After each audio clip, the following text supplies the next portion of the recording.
Okay, so you think House of Cards is dramatic. Let's talk about Pakistani politics. Yeah. Because today we're diving into a real-life political thriller.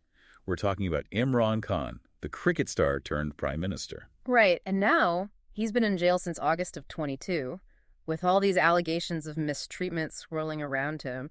I think what's really gripping about this story is that it sort of exposes, those fault lines that are just below the surface in Pakistani society. Yeah, I mean, so much seems to be at stake here, right? Oh, absolutely. So to unpack all of this, our main source today is an Al Jazeera article. It's called Imran Khan's PTI Threatens Pakistan Shutdown If Ex-PM Mistreated in Jail. Mm.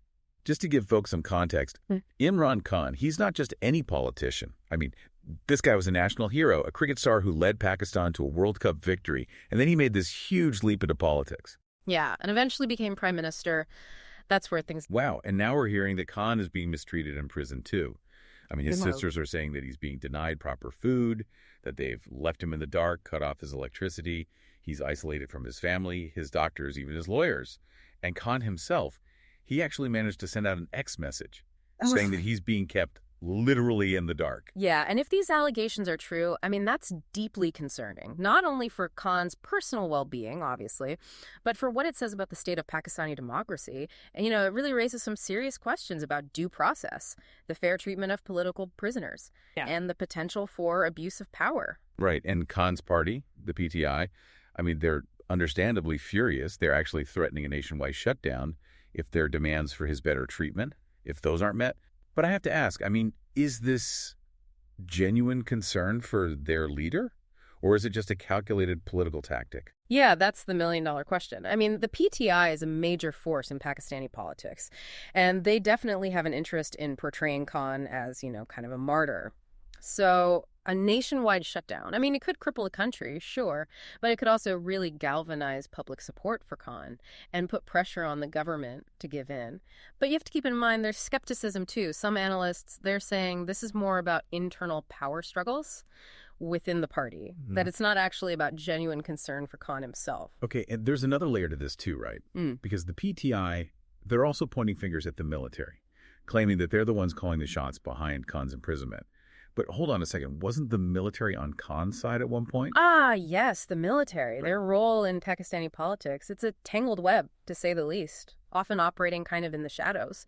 So initially, yeah, Khan did have their backing. They saw him as a strong leader, somebody who could bring stability. Remember, Khan was a national hero, a cricketing legend, so he came in with a ton of public goodwill. Right, of course. But we are talking about the same military that has a history of, ousting leaders they don't like. So what happened? Well, over time, cracks started to show in that alliance. There were these disagreements over, key policies, economic decisions, how to handle foreign relations. And Khan, he wanted more civilian control over policy, which, I mean, probably didn't sit well with the military establishment. They're used to having, a much bigger say. Right. And then you have the whole PTM situation, too, which you mentioned earlier. Khan supporting them must have really thrown a wrench in things. Oh, absolutely. The PTM, as we discussed, they emerged from the tribal areas along the Afghan border. These are regions where the military has long held a tight grip, and they challenge that authority. Their narrative about security operations in those areas, they're alleging human rights abuses, demanding more autonomy. So for Khan to side with them, even initially, that was a really bold move, sending a clear message that he wasn't afraid to challenge, how things were done. So if the military did start to see Khan as a threat to their power, could imprisoning him be a way to, silence him? Yeah. And reassert control? It's definitely a plausible theory. I mean, remember, Pakistan has a history of using charges like sedition and terrorism to silence dissent, especially when it's coming from powerful figures, people who are challenging the establishment. By putting Khan behind bars, they're effectively taking him off the board, at least for now. But the PTI's fighting back, threatening to bring the country to a standstill, with this nationwide shutdown they've called for. Is that really a smart move, though? Or could it backfire? Yeah, it's a huge gamble. On one hand, it could really energize public support for Khan, make him look like a martyr, and it could put a lot of pressure on the government to meet their demands. I mean, a nationwide shutdown would paralyze the economy, send a strong message of discontent, create a crisis the government just can't ignore. But On the other hand, it could, spiral into chaos, violence. I mean, Pakistan's economy, it's fragile as it is. And a shutdown, if it went on too long, could be devastating for ordinary people. And if things do get out of control, well, it could further destabilize the country. And that would play right into the military's hands. Because they would say, see, we need to be in control to maintain order. sounds like a really risky move. And then there's the international pressure that's building, too. Yeah. The UN raising concerns, Jemima Goldsmith speaking out, and potentially more voices joining in. So what does that mean for Pakistan? Well, the international community, they're not just watching from the sidelines. When they start condemning a country, especially on issues like human rights, democratic processes, it can have some serious consequences. I mean, Pakistan needs foreign aid, investment, and that could all be at risk. They could face sanctions, diplomatic isolation, damage to their reputation. So this isn't just about internal politics. This is affecting Pakistan's standing on a global level. It's amazing how one man's imprisonment can have such far-reaching consequences. And we can't forget about the human cost of all of this either. I mean, for the average person in Pakistan, this is causing uncertainty, anxiety. They're dealing with economic hardship, political instability, and now the threat of this nationwide shutdown. It sounds like their livelihoods are caught in the middle of all of this. Exactly. The decisions that are made by the government, by the PTI, by the military, in the next few days, in the next few weeks, they're going to have a direct impact on millions of people. This is a defining moment for Pakistan. It's a crossroads. And the path they choose is going to determine the course of their future. Will this be a step toward a more democratic and stable society? Or will they fall further into, turmoil and authoritarianism? So to really understand what's going on with Imran Khan, I think we need to kind of rewind a little bit, look at Pakistan's history, because this is a nation that's seen a lot of political turmoil, with periods of military rule kind of mixed in with these attempts at democracy. Yeah, it's not exactly a secret that, the military, they've played a pretty big role in Pakistani politics. But I'm still not totally clear on how it all works. Yeah. I mean, are they like a shadow government? Pulling strings behind the scenes? Well, it's not quite that straightforward, but I mean, they've definitely never been far from power. Yeah. They view themselves as, the guardians of Pakistan's security and stability, and they've intervened directly, through coups, multiple times, actually, when they felt that those things were threatened. And even when they're not, in control directly, their influence on governments and policy, it's undeniable.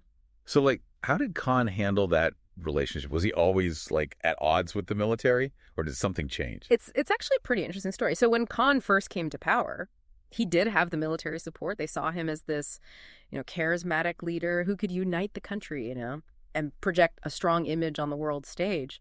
And don't forget, Khan was a national hero. He was a cricketing legend, so he, had a lot of public goodwill going in. Right, that makes sense.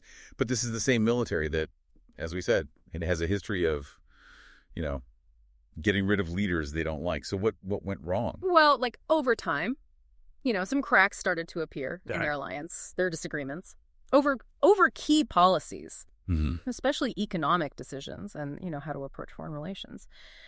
Khan wanted more civilian control over policy, which, probably didn't sit too well with the military establishment, who, as I said, are used to, having a much larger say. Right. And then, of course, you have the whole PTM thing, which we talked about a bit earlier, Khan supporting them. That must have really, really shaken things up. Absolutely. The PTM, as we discussed, they came from those tribal areas, along the Afghan border, regions that, the military's controlled for a long time. And they challenged that authority, right? The military's whole narrative about, their security operations there, they allege human rights abuses, they demand more autonomy. So for Khan to side with them, even initially, it was a very bold move, sending a very clear message that he was not afraid to challenge the status quo. So if the military started to see Khan as a threat to their power, could putting him in prison be a way to silence him?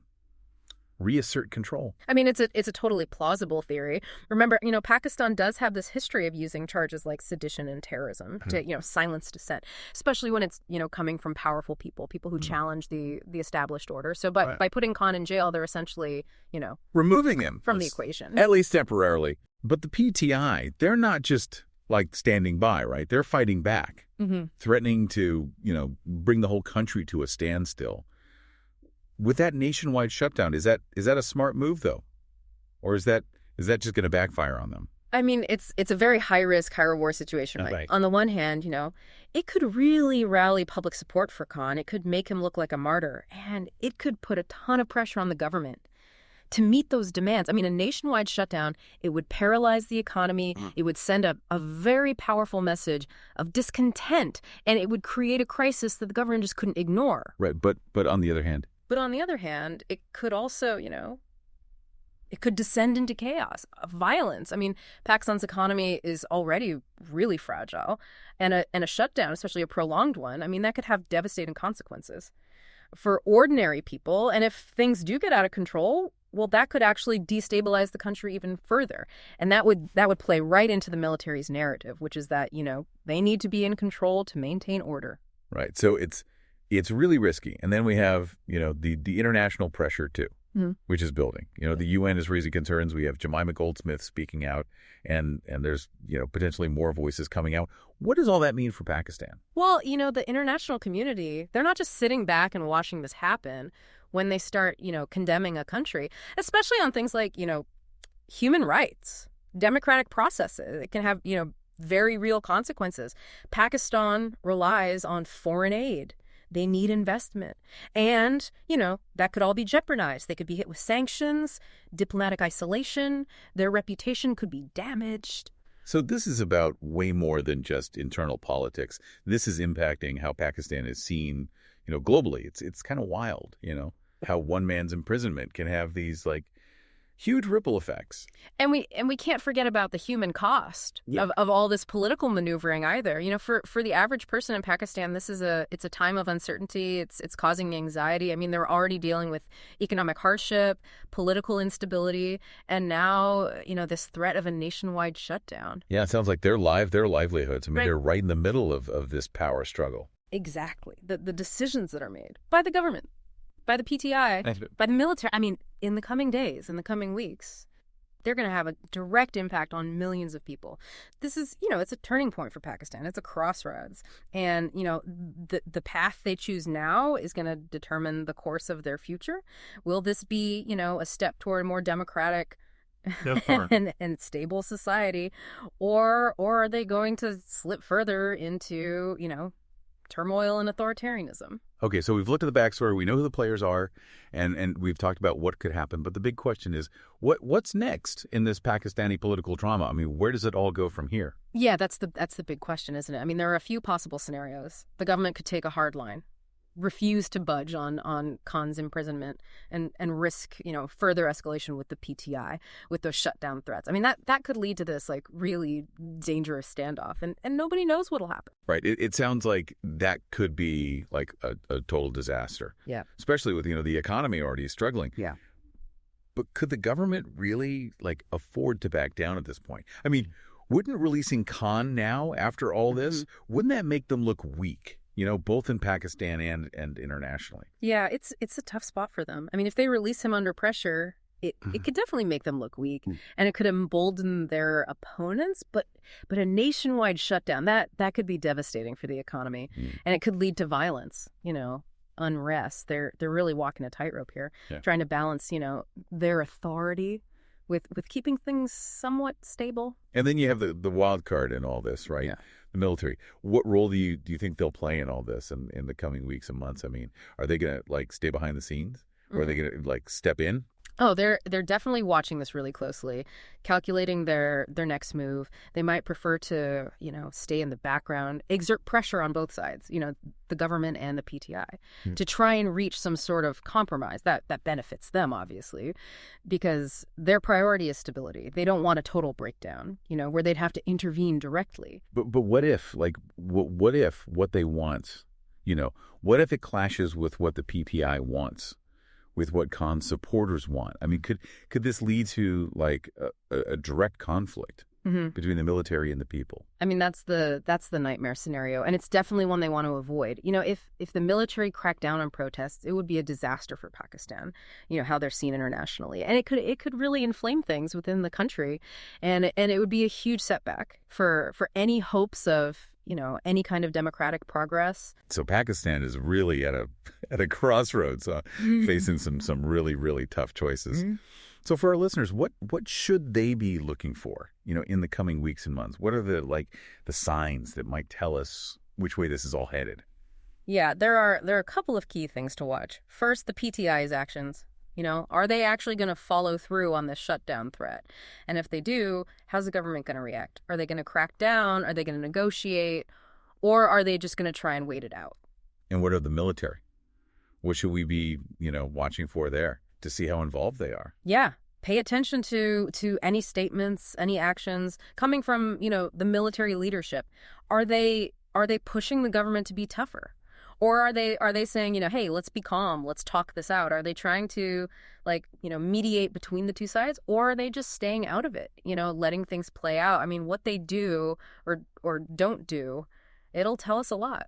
And lastly, what about the international community? Are they going to keep, speaking out, or are they just going to, back off and let Pakistan handle this themselves? Well, I mean, the international community, they have a responsibility to speak out when they see human rights violations and to support democracy. But they also have to be, careful not to overstep, not to, interfere with Pakistan's, sovereignty. It's a tough balance. So watch for any statements from the UN, from, major governments, from human rights organizations, because they could really have a big impact on how all this unfolds. So as we wrap up this deep dive, into Imran Khan's imprisonment and what it all means for Pakistan, it seems like we have more questions than answers, but that's kind of how it goes with these complicated political situations. Yeah, exactly. So we've given you the background. We've talked about the key players. We've given you some things to think about, some possible scenarios.